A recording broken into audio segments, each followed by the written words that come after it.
What's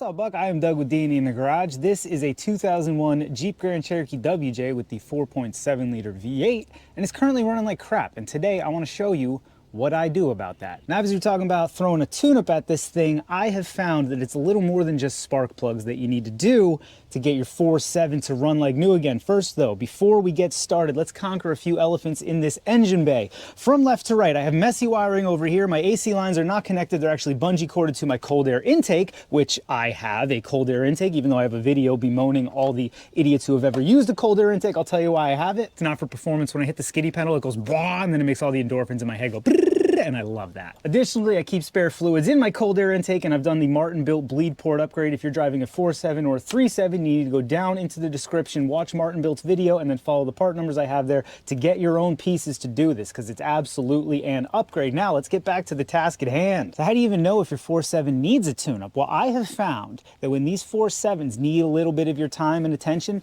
they start to run at idle the way a 4 liter with like a 4 liter XJ runs with heat soak. If you've never experienced that, it's almost like a small engine kind of running out of gas. You can tell it's just not getting consistent, proper fuel. That's not actually what's going on here, that's what it feels like. There are a number of things we can do to work our way out of that. Let's start with spark plugs. Now, I'm pretty sure the last time I did plugs in this, I put coppers in just to see how long they would last, and I think they lasted about 30,000 miles, but the correct plugs for your 4.7 are gonna be Iridiums. I had to get these DENSOs because that's all they had. I will certainly leave a link to these DENSOs down there because I've used them before and they work just fine. Now, whether you have the stock intake or a cold air intake or a snorkel or God knows what, you're gonna wanna remove the tubing from the throttle body to the airbox. In this case, we're just gonna remove the whole thing, set her aside. And then here you are with your coil packs, 1, 2, 3, 4. They disconnect. Be careful, these connectors tend to get brittle. You don't wanna go at them with the pliers. Just work them off easily. If you need to, get a pick under there to help you work them off. Oh, but I've had these off before. I like to do one at a time. It's a 10 millimeter to get the coil off. And then the coil itself just sort of pops out. You can wiggle it a little bit. And that's what you should be looking at.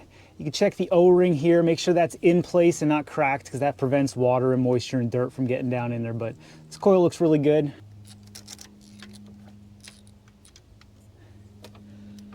And there we go. Plug is not actually as bad as I was expecting, but I mean, the gap is extreme. Oh my goodness. The gap on these is over 60 thou. Yeah, 62 thou. Okay, no wonder it was running like crap. You can really see the difference in copper versus an iridium tip. Iridium's just that little pinpoint. It wears away so much slower than this big honking copper I had in there. Again, this was just a test and they did pretty well, but I think I'm gonna go back to the iridium. So we'll take our new plug.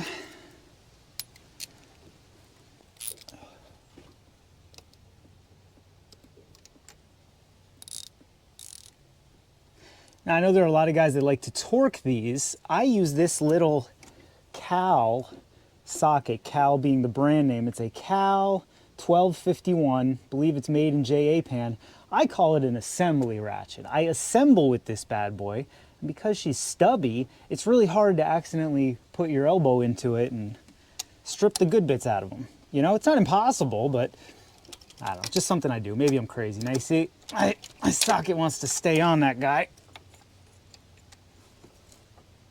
Oh, but there's more than one way to skin a cat, so. Now, I know some people like to put dielectric grease in here.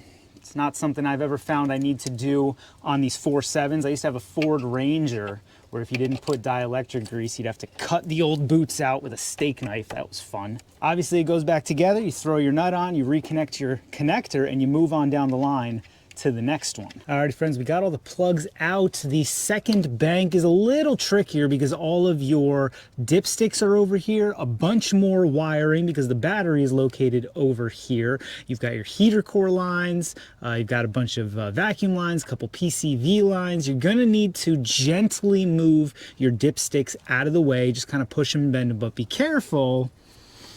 That 20-year-old plastic is more than a little bit brittle, as I just found out. I goosed her a little too hard. This engine dipstick is actually held on to a little bracket right here with an 8mm. You can take that off and just move it over to the side. Additionally, this PCV hose coming right off your oil fill kind of goes through the river and kind of goes right over the number 6 and number 8 coil. Pop it off right here. You can kind of just maneuver it any which way you need to get her out of the way. And as far as our plugs go, there's really nothing to see here. They're all severely gapped, completely used up. I think maybe if I'd changed them 10,000 miles earlier, this would have been a success story, but ultimately you don't save enough on the coppers over the iridiums to justify how often you'd have to do them. But hey, if we can't approach life scientifically, what's the point, right? Alrighty friends, the next stop on this magical mystery tour with the goal of getting our 4.7 back to fighting shape, the throttle body and the throttle body sensors. What you want to do is go ahead and remove as many of these hoses and plugs, leaving the sensors on the throttle body because we want to actually be able to assess their condition.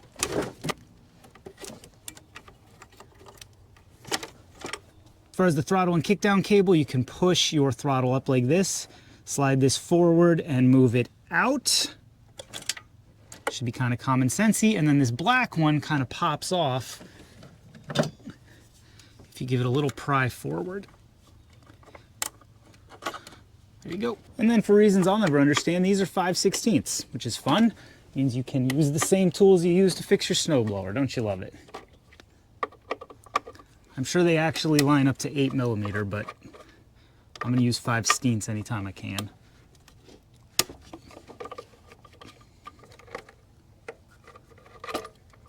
There we go.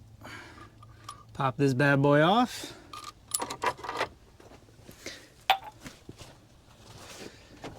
And you know, just do something to try to dissuade birds and bugs and bits from getting in there while we're working. And here is your throttle body. This one's not going to be bad because I cleaned mine as part of a tune-up, but I'll bet most of yours are just jet black right here and under here and all in your passages. So what you want to do is give her a quick inspection, and then you want to pop these two sensors off. What you have is your IAC, idle air control valve, and your TPS, throttle position sensor.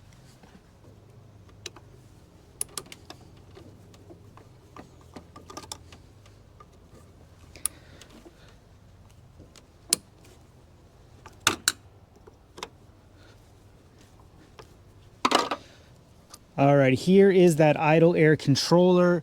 There's really not a lot to go wrong with these on the outside. They fail internally. If you've ever owned a 4-liter and driven it through a big puddle and then you thought you had transmission problems, you are familiar with how finicky these little guys can be. Not as big a deal on the 4.7, at least I've not run into that issue. But as long as there's no big cracks in the plastic or anything, we can just put this guy aside. Next, we're looking at our IAC, idle air control valve. Just throw your screwdriver.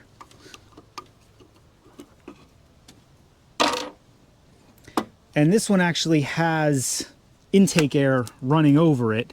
As you can see, it actually picks up carbon and dirt and dust and stuff. So we can clean this guy off, especially this plunger up here, and it will actually work better, help that idle a little bit. There's a little O-ring on the face of the throttle body housing for where the IAC goes. Put that aside or you're gonna lose it while you're cleaning it. Good gravy, friends. I just had a serious amateur hour moment. Cleaned the whole throttle body and the IAC talking to a camera that was not on, but the long and the short of it was slam her down in a cardboard box, blast her off with your favorite brand of good stuff. If in doubt, grab some acetone from your wife's nail care box, and you'll be good to go. You want to make sure you get the tip of this idle air control valve. You remember how black that thing was? One good spray, and she's back down to the bare metal. What that does is it gives this valve better control over your idle air, and as a result, you have a more stable idle. I like to hold this throttle body open, make sure that we're not developing any ridges of carbon you'll see on a truly neglected carbon throttle body. Additionally, right here in the housing is where your IAC goes in, so you want to make sure you blast that out because it'll have carbon and dust and dirt in there itself also.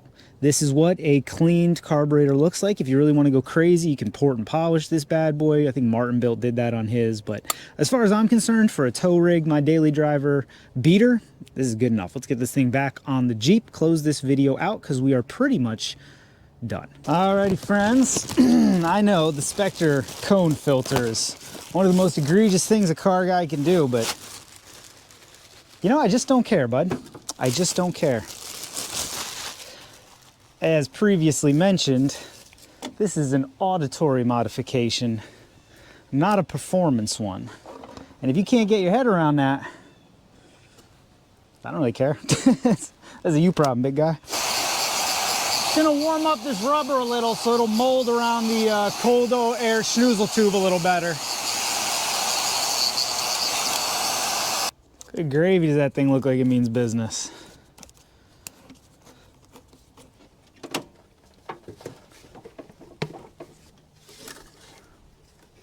All right, you know, obviously you'd be installing your stock stuff here, but you get everything put back in.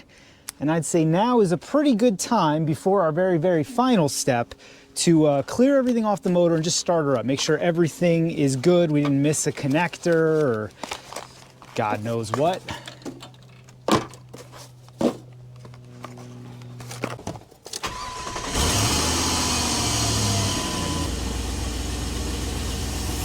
Oh yeah, bud, that's a happy idle, right?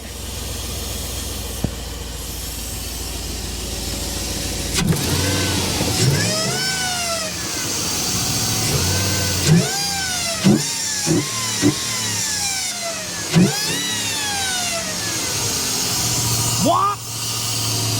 Wop! Wop! I love the way that cold air intake sounds, and I don't think it adds anything performance-wise, but I don't think it subtracts anything either, so it's staying. Then the final step I like to do on these tune-ups is a can of SeaFoam. About half of it in the engine oil, the other half in the fuel tank, and that's going to help to break up some of the sludge. These 4.7s and 3.7s are notorious for getting real sludgy in the heads. Then they store heat and they start dropping valve seats, having issues with valve guides going out. A lot of the issues that these 4.7s and 3.7s have, it all comes from minor maintenance issues. You use the wrong coolant in it. It needs hot coolant. Y'all didn't know that. You need to do stuff like SeaFoam it so you don't collect that sludge up there. You need to bleed the cooling system properly so that it doesn't always run a little hot. Little things like that that either keep these motors on the road or send them to the junkyard. I have a whole playlist of 4.7 videos I've made as I've been learning on this thing and figuring out what you have to do to keep them alive. So if you also have a 4.7 or a 3.7, I think you should probably check out that playlist, at least the cooling system ones, because that's some hard-won knowledge I'm sharing with you there. Anyway, I talk too much. Pop open your oil fill, dump in, I don't know, probably a third of a can maybe. We'll put the rest in the gas tank. I know some people like Barrowmans, some people like whatever, there's a billion different brands. SeaFoam's what I've been using since a young man. That's what I'm gonna keep using. Not a science. This isn't a space shuttle. Don't overthink it. Seriously. It's in there now. What it's gonna do is move around with the oil, hopefully clear some sludge out of some areas where we wouldn't otherwise want sludge. And the rest in the fuel tank. Use a funnel so you actually get it in the fuel tank.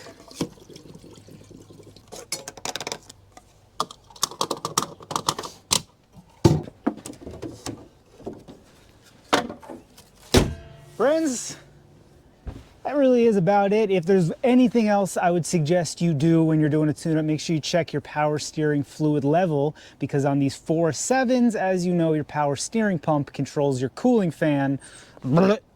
I know, that's really all there is to it, friends. Don't overthink it. The 4.7 and the 3.7 is a tricky motor with simple solutions. It's got some tricky things about it, but there's really very easy solutions on how to keep them on the road. It's called maintenance. Not sure anybody knows how to spell that anymore, but I'm here to give y'all a hint. Do what I did today, and I guarantee probably 4.7 will be fine for a very long time to come. Now, what I'll do is I'll leave links down below to the specific products I used today. If you want to use the exact same stuff, you absolutely can. It's pretty much what I've been using. I gave those coppers a shot, but I'm not going to go back and do that. Iridiums, would recommend. Love for y'all to leave me a comment down in the squawk boxes. Let me know, are you doing a simple little tune-up like this? Do you have other stuff you do to your 4.7, 3.7? Did I miss something? Is there something I need to add to my regimen? Because I love nothing more than maintaining this little 4.7 here. This thing does good, man. I like these 4.7s now. It's not as good as a 4.0. But it's pretty cool, man. It's a pretty good little motor there. So speaking of the 4.0, if you're a fan of the Jeep 4-liter high output, we got the Jeep 4-liter tribute hoodie on sale right now, monkeywithatoolbox.com. Go over and check that guy out. We're actually doing our first run next week, and they will ship by the end of the week, be in your hands before Thanksgiving. Leave me a comment down in the squawk boxes. If you like the video, that's common sense. Subscribe to the channel. Check out monkeywithatoolbox.com. Nothing else. Thank you so much for watching. Cannot wait to see you on the next one.